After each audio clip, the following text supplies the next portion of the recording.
find it interesting that the Indy 500 decided to do what the WNBA refuses to do, and that's make Caitlin Clark the face of their organization.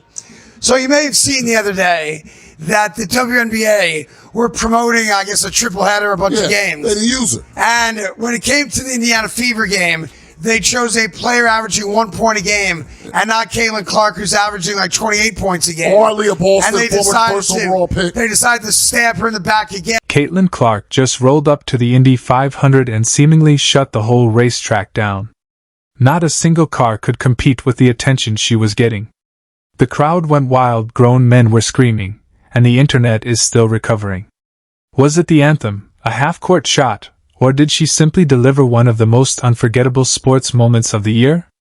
You're not going to believe what happened next. Despite there not being any basketball going on, Caitlin Clark has found her way back in the media. Today, she is at the Indy 500 to be the Grand Marshal. And you know Caitlin Clark came out in a grand style, man. Thousands of fans literally is at the Indy 500, and Caitlin Clark shut the place down. Now, videos is starting to come out online, pictures, and we finna react to it all. Our girl Caitlin Clark put on a spectacular performance last time. Did you know that one basketball player could walk into the most famous race in America and somehow become louder than 33 engines firing at once? That is essentially what happened when Caitlin Clark arrived at the Indianapolis 500. Suddenly, the event transformed into a racetrack with a side of complete fan hysteria. Hey, Caitlin Clark. Yeah, I know the Indy why. 500 came out and said, we'd like you to be our Grand Marshal. So Caitlin Clark can be the face of the Indy 500, but cannot be the face of the WNBA. Make that make sense. I'll tell you how it makes sense. Oh, that's right. They hate her maybe because she's, I don't know, a straight white woman? Yeah. Is that possible? That's not why. Is that possible? Paige Beckers is a better player. Here's why. Is that possible? She's not complaining to the refs nonstop. She stepped into that role with the kind of casual swagger that makes it clear this woman is no longer just a basketball player. She has become a full-blown cultural force, and major institutions are smart enough to recognize her influence and harness it before someone else does. 22-2-9, man. Just a lit weekend for Caitlin Clark. Now, we do know her parents. It was rumored that her parents, her aunts and uncles, and everybody came in from out of town for this moment. There was Caitlin with thousands of fans at the Indy 500. Hey, it's Caitlin. I'm here at the Indy 500 with all my friends. Excited to be here for the first time. So this is her first time there. And yeah, man, Lexi Hall looked like she came to show support with Caitlin Clark. The decision to give her a prominent role at the Indy 500 was not some random PR stunt cooked up in a boardroom. It was a deliberate acknowledgement that her influence reaches far beyond the basketball court and into spaces where speed, tradition, and massive crowds collide. Caitlin Clark out at the Indy 500 today, ladies and gentlemen, looking fresh, looking like the global icon and superstar that she is. You know they've been putting Clark's picture on a lot of the race cars and stuff because she's the most electrifying woman in women's basketball. Dope to see Clark out here having a good time. A certain fan base always talking about Met Gala or who's more market. And boy, did those crowds collide with her presence. The stands did not politely clap like they were attending a symphony. They erupted. Security lines stretched longer than some people's patience during a blowout game. Autograph requests came flying in from every direction, and the sheer number of phones held up in the air created its own little constellation above the track. None of it felt staged. This was organic chaos, the kind that happens when genuine star power meets an audience hungry for something exciting. What made the whole scene even funnier was how effortlessly she managed to eclipse the actual race before it even started. The internet did what the internet does best. It lost its mind in real time, clipping every reaction, every roar from the crowd, and every stunned commentator trying to process the fact that a basketball player had just stolen the spotlight from one of the most prestigious auto races in the world. The takeover is underway. Caitlin Clark taking over at the Indy 500. Take a look at this here. A woman of the people.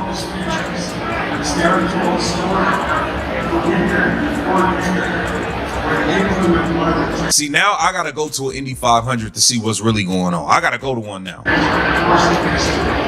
Indy 500 and F1 is on my list. Grown adults were acting as if they had never seen a celebrity before. And in a way, they hadn't, because Caitlyn operates on a different frequency. She draws people who do not even follow sports. She attracts families, casual fans, curious newcomers, and lifelong racing diehards who suddenly found themselves chanting her name between engine revs. Of course, this level of dominance does not go unnoticed by everyone in her orbit, particularly those who have spent the last couple of years watching her rise with what can only be described as increasingly obvious envy. Angel Reese, for instance, seems to be navigating her own version of that rivalry. While Caitlyn is out here showing up at legendary events and turning them into extensions of her enormous public profile, Angel continues building her own identity and career in the same league.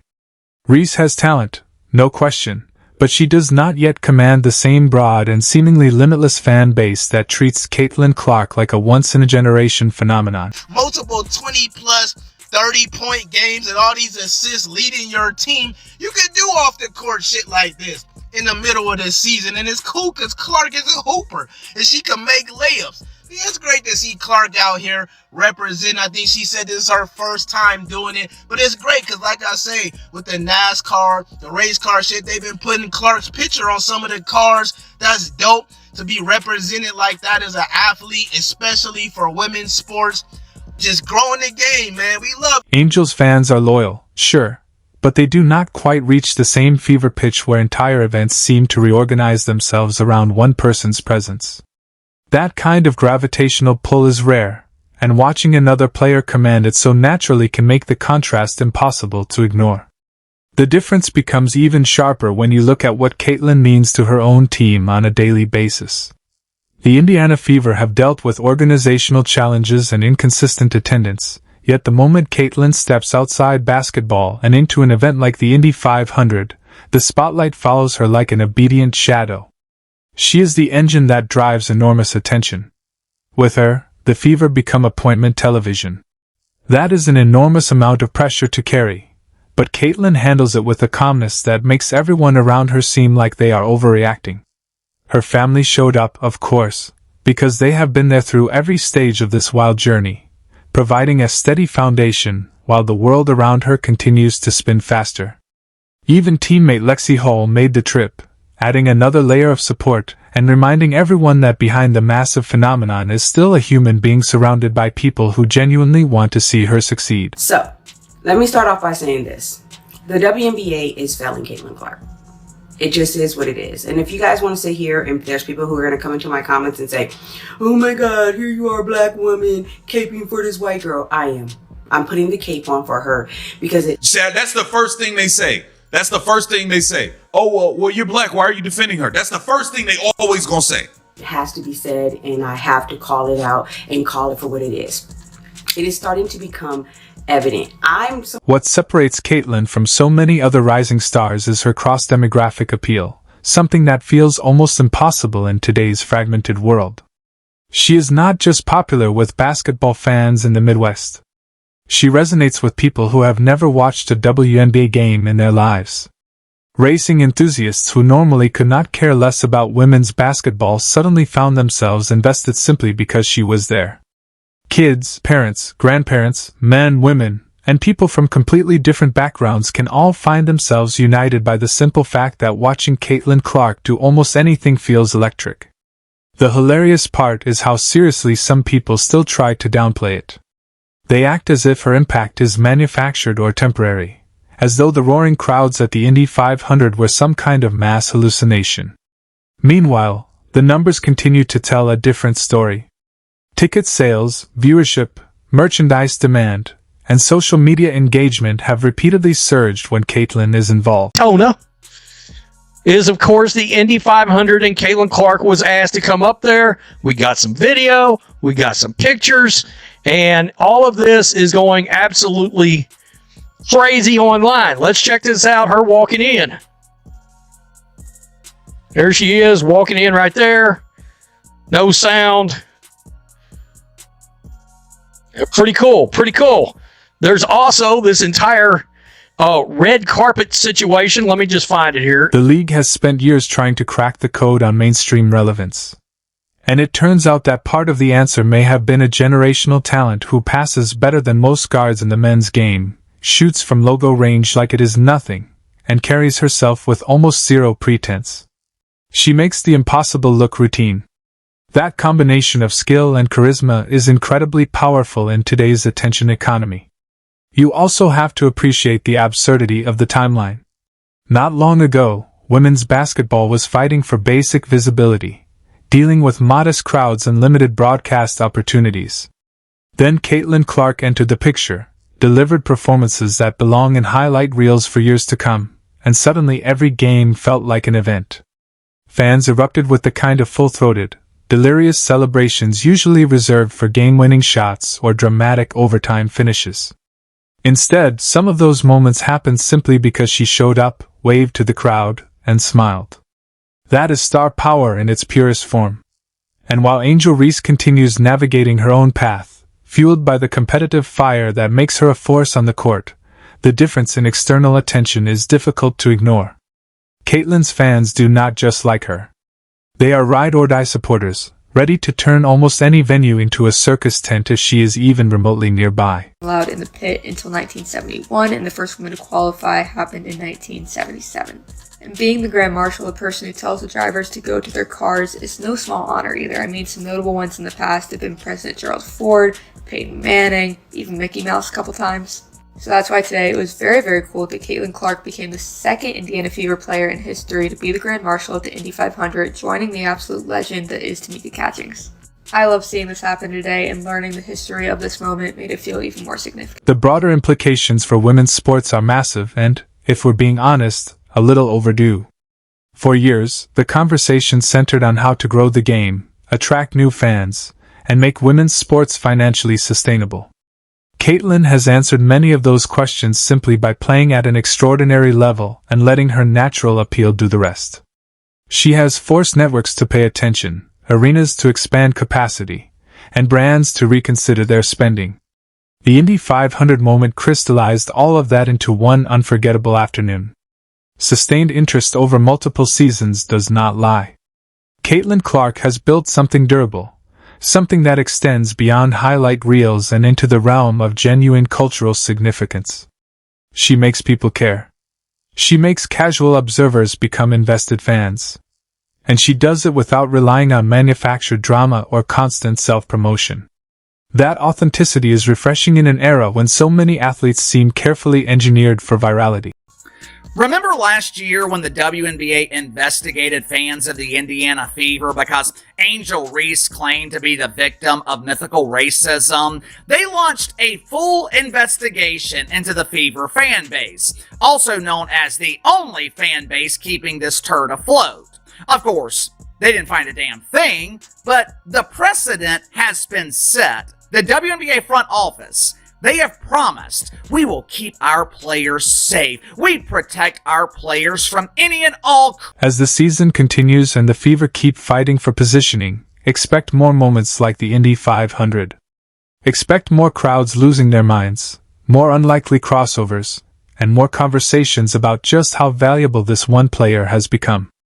Angel Reese will continue carving out her own lane, bringing her own intensity and skill, but the difference in external attention remains difficult to ignore.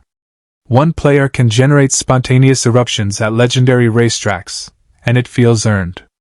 Every roar from the Indy 500 crowd was a testament to the work Caitlin has put in, the talent she possesses, and the joy she brings to the game.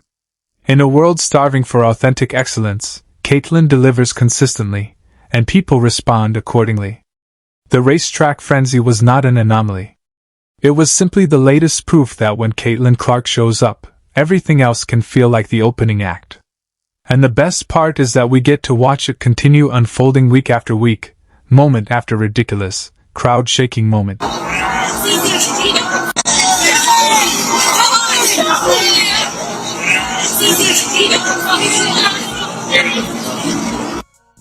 Caitlin Clark's in full takeover mode.